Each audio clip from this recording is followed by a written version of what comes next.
bienvenue sur Retour au pays. Je suis Divine Ertley et je suis ravie de vous revoir aujourd'hui. Alors, tout premièrement, ce que je vais vous demander, c'est de vous abonner. Je vais vous demander d'aimer. De ne pas aimer, si vous n'avez pas aimé, dites-moi pourquoi dans les commentaires. Je vais vous demander de partager. Partager, c'est important parce que c'est de cette manière-là que je grandis, que j'apprends et que je me fortifie, voilà, que je m'améliore.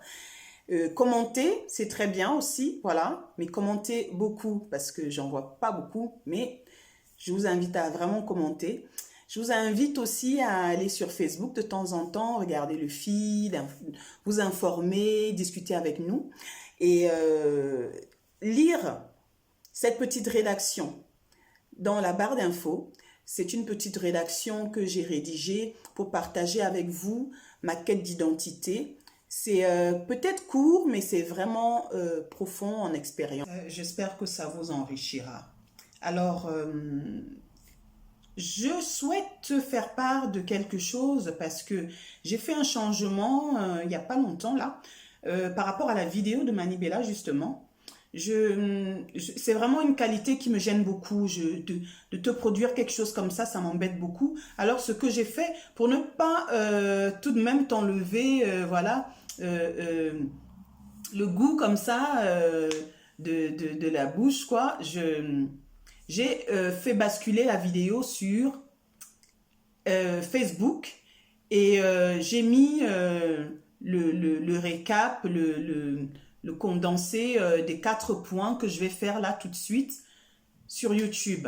Donc, si tu es en train de me suivre, sache que la vidéo en elle-même, elle est sur Facebook parce que Facebook, les gens sont plus confortables, plus à même d'écouter, voilà, d'avoir le temps voilà, d'ingérer ça.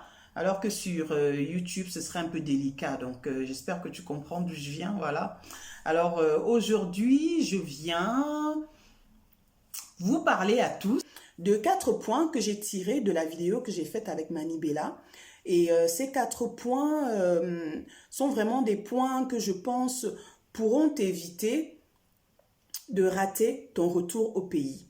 Et ce sont des points assez importants qui peuvent être attribués à d'autres situations de la vie. Mais je pense que pour le retour au pays, ils sont assez primordiaux. Voilà. Alors, le premier point, c'est l'indécision. L'indécision qui est vraiment un mal qui mine notre quotidien, l'indécision qui est créée par la multiplicité de toutes ces variétés de choses qui sont créées tous les jours. Vous voyez, l'innovation, la technologie,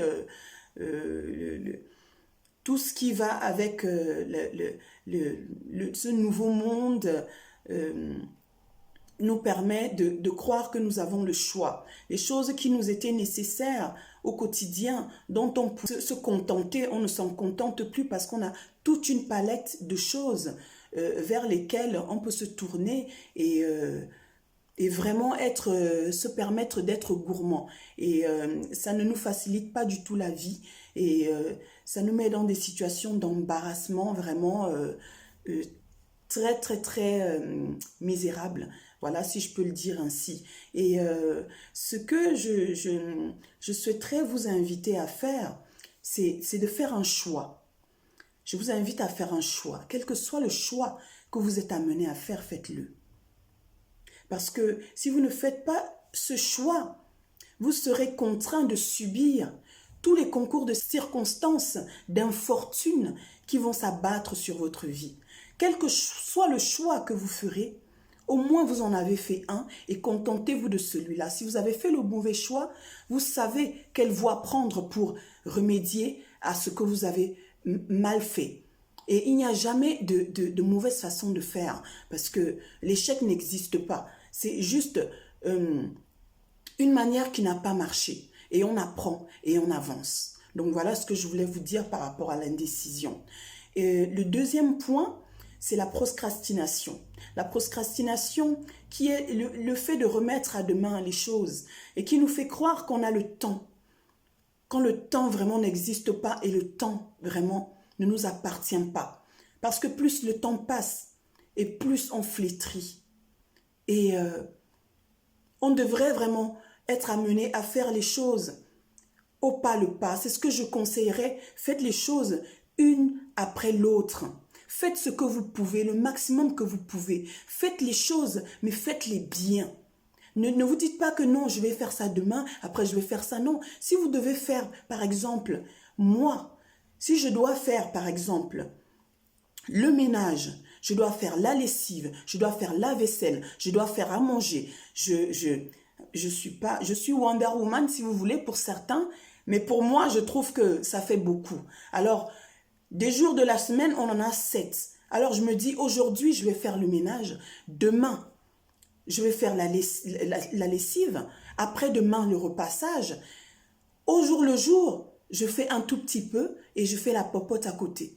Vous voyez, ça me permet de ne pas être surmenée, ça me permet de ne pas être sous pression, voilà, et d'être un petit peu épanouie. Donc voilà ce que je vous conseillerais par rapport à la procrastination. Le troisième point serait l'action. L'action est très important. C'est très important comme point parce que il faut agir. Quand on est sur le point d'agir, ça veut dire qu'on a déjà pris tous les paramètres en compte. Ça veut dire qu'on a déjà réfléchi, on a déjà médité, on a déjà fait un travail en amont. Et sur le point d'agir, on peut avoir une hésitation. Justement, sur le point d'agir, c'est là où intervient l'indécision, c'est là où intervient la procrastination. Alors moi, je vais te conseiller une chose. L'action, c'est la seule chose que tu as pour faire changer les choses dans ta vie, pour faire changer les choses par rapport à ton retour au pays. L'action est très importante. L'action est très importante. C'est un point qui est primordial dans ces 4 points. Parce que l'action est souvent combattue par beaucoup de mots. Surtout une action durant laquelle on va changer beaucoup de choses, qu'on va changer la vie des uns et des autres. Une action qui ne concerne que son petit soi n'a d'impact que vraiment dans votre environnement à vous. Mais une action qui va impacter le monde, qui va impacter le peuple, les gens, c'est une action qui va changer tout dans ta vie. Une action que tu n'auras même pas préméditée, mais que tu auras tout simplement planifiée pour faire le bonheur des autres, aura changé vraiment une grosse part de ta vie. Ce n'était qu'un exemple, juste pour te faire comprendre que l'action, c'est de cette manière-là. C'est tout ce que tu as pour changer les choses, que ce soit dans ta vie ou dans la vie des autres. L'action est primordiale. Après l'action, nous avons la résilience. La résilience qui est cette capacité de résister aux coups, de résister aux difficultés, de résister à tout ce qui va s'abattre sur toi, quelle que soit la situation, quelle que soit la vague. Je te conseille de tenir ferme. Parce que rien de ce qui t'a été alloué ne t'abattra. Rien de ce que tu feras ne t'anéantira. Ce n'est que passager. Quelle que soit la difficulté, quelle que soit la position dans laquelle tu te trouves, la précarité, quelle que soit la sensation que tu as au plus profond de toi, de découragement, je t'assure que tu vas surmonter cela. Et c'est vraiment avec beaucoup des mois que je te parle de ça, parce que tout cela, je l'ai tiré de la vidéo que j'ai faite avec Mani Bella, parce que malgré qu'elle n'ait pas mis long, il y avait beaucoup de choses dedans, il y avait vraiment de la matière dedans. Elle n'était pas longue, il y avait beaucoup de bruit autour, j'en suis encore désolée, mais il y avait beaucoup de richesse, elle était vraiment nourrie. Il y avait quelque chose de bon à tirer de là. Et vraiment, la résilience, c'est quelque chose dont je voulais t'encourager, de vraiment tenir ferme. Tiens ferme dans tes décisions, tiens ferme dans ta situation, tiens ferme dans tout ce que tu es en train de faire en ce moment. Tiens ferme même si tu ne vois pas le bout, tiens ferme. même si tu es restreint, même si c'est étroit, quelle que soit la condition, parce que tu verras les résultats. Parce que tout labeur a des résultats. De tout labeur, on recueille quelque chose de positif. De tout labeur, on a une récompense. Et c'est ce que je voulais partager avec toi aujourd'hui. Parce que je veux continuer de t'encourager. Je veux continuer de te faire savoir que le monde dans lequel nous vivons n'est pas un monde qui nous enseigne à nous unir. C'est un monde qui nous montre plutôt que la division, c'est ce qui est prôné. Hein? Personne ne viendra t'aider à te relever si ce n'est ta volonté, toi, de vouloir te relever. Alors, on ne peut enseigner que par l'exemple.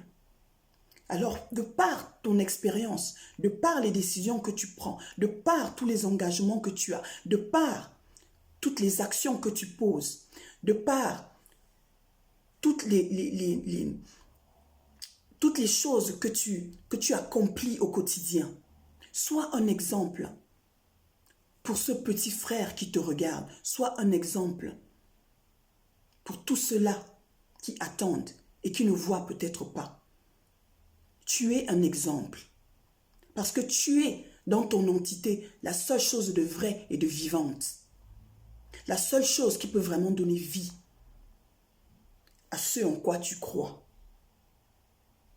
Et c'est pour ça que je voulais t'encourager aujourd'hui. Ces 4 points, dis-moi, lequel t'a le plus parlé? Lequel t'a le plus enseigné? Lequel te permet de vouloir t'améliorer? Dis-le-moi dans les commentaires, j'aimerais bien savoir. J'ai encore un peu la voix rauque, excusez-moi. J'ai eu très mal à la gorge dernièrement. Je souhaite, en passant aussi, vraiment dire un grand merci à Mani Bella. Un grand merci à Mani Bella, vraiment de tout cœur, pour son humilité, pour sa sympathie. C'est quelqu'un que je ne connais pas, c'est une artiste artistiquement hein, dont j'apprécie la musique, mais j'ai vraiment été surprise par son humilité, par sa sympathie et surtout sa simplicité. Voilà, je lui souhaite vraiment de continuer sur cette voie et je ne lui souhaite vraiment que du succès, que bien de belles choses et de bonnes choses de son côté, dans sa carrière, dans sa vie professionnelle, sociale, dans tout ce qu'elle entreprend. Et vraiment, ce sont des exemples comme ceux-là dont on aspire à ressembler. Donc voilà, je voulais justement lui tirer le chapeau et lui dire vraiment, je suis reconnaissante de cette minute qu'elle m'a accordée. C'était vraiment très sympa de sa part. C'est ce que je voulais te dire aujourd'hui. Et je veux te souhaiter de te porter pour le mieux parce que je te veux en forme pour la prochaine vidéo. Et je vais encore te demander de t'abonner, d'aimer ou de ne pas aimer, mais dis-le moi dans les commentaires, de partager surtout et encore de faire un tour sur Facebook. Je vais te demander de faire le bon choix car le destin de l'Afrique repose entre tes mains. À la prochaine vidéo. Prends soin de toi. À bientôt.